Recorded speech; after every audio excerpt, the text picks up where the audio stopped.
കേരള കോൺഗ്രസ് സ്ഥാപക chairman K M. ജോർജിനെ അനുസ്മരിച്ച് അനുസ്മരണ സമ്മേളനം നടത്തി. ഷിബു തെക്കുംപുറം സമ്മേളനം ഉദ്ഘാടനം ചെയ്തു.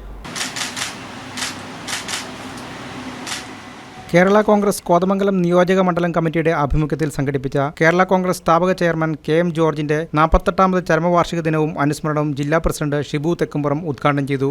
നമുക്കെല്ലാം അറിയാം, ജോർജ് സാർ സമാനതകളില്ലാത്ത ഒരു വലിയ വ്യക്തിത്വത്തിന്റെ ഉടമയായിരുന്നു.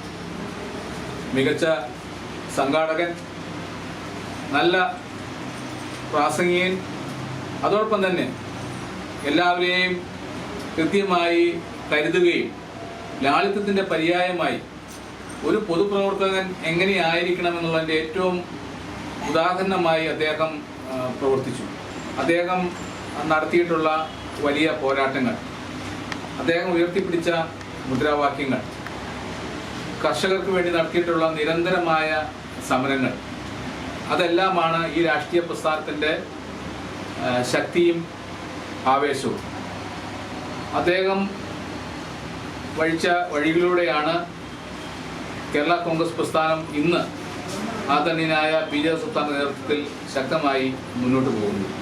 1964 ഒക്ടോബർ 9 കെ.എം. ജോർജിന്റെ നേതൃത്വത്തിൽ കോട്ടയത്ത് രൂപം കൊണ്ട കേരള കോൺഗ്രസ് 60 വർഷം പിന്നിട്ടിരിക്കുകയാണ്. 1976 ഡിസംബർ 11 കെ.എം. ജോർജ് അന്തരിച്ചത്. അദ്ദേഹം നൽകിയ പ്രചോദനത്തിൽ പി.ജെ. ജോസഫിന്റെ നേതൃത്വത്തിൽ കെ.എം. ജോർജിന്റെ മകൻ advocate K. Francis George MP, P T. ചാക്കോയുടെ മകൻ അഡ്വക്കേറ്റ് പി.സി. തോമസ് തുടങ്ങിയ ശക്തരായ നേതാക്കന്മാർ കേരള കോൺഗ്രസ് പാർട്ടിയെ നയിക്കാനുണ്ടെന്ന് നേതാക്കൾ അനുസ്മരിച്ചു. നിയോജക മണ്ഡലം പ്രസിഡന്റ് എ.ടി. പൗലോസ് അധ്യക്ഷനായി. സംസ്ഥാന നേതാക്കളായ ജോമി തെക്കേക്കര, റോയിസ് കറിയ, ജോർജ് അമ്പാട്ട്, കർഷക യൂണിയൻ നിയോജക മണ്ഡലം president Biju Vettikuzha, youth front സംസ്ഥാന ജനറൽ സെക്രട്ടറി കെ.എം. ജോർജ്, നേതാക്കളായ Binoy Joseph, Jose Kavalamakkal, Shaji A T., Saji Thekkekara, Lissy Paul, Nisha Davis, Biju Vettikuzha, A V. Johny, Raju Paul, Paul Varghese, A T. Jose, Jose Kattuvally, B. Kesavadas, Joby Thomas, Vijayakumar എന്നിവർ സംസാരിച്ചു. News desk, KCV news.